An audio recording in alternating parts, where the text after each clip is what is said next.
Odatda bizni o'quv markazimizda o'qish istagini bildirgan odamlar o'quv markazini bitirib qayerda ishlayman, qayerdan pul topaman deb savol berishadi. Biz o'quv markazimizda modellarni yasab, ularni render qilib, 5 ta saytga yuklash bilimlarini o'rgatganmiz. Agar siz bu bilimlarni to'laqonli o'zlashtiradigan bo'lsangiz, qayerdadir ishlashingiz uchun hojat qolmaydi.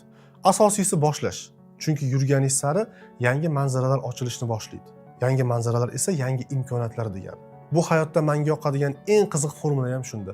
Qancha ko'p harakat qilsangiz, shuncha omadli bo'lasiz. Masalan, bitta odam 10 ta harakat qildi, ikkinchisi 100 ta. Qaysi birini omadi ko'proq keladi? Albatta ikkinchisini. Bu shunchaki ehtimollik nazariyasi. Biz har doim ehtimollik nazariyasi bo'yicha yutuq tomonda bo'lishimiz kerak.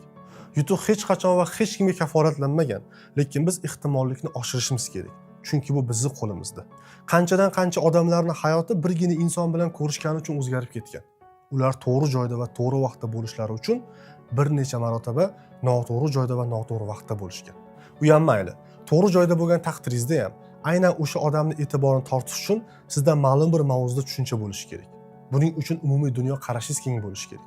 Chunki siz bilmaysiz, qaysi mavzu sizga qachon kerak bo'lishini. Bu ham harakat. Harakat qilgan odam ehtimollik nazariyasi bo'yicha yutuqlarga erishadi.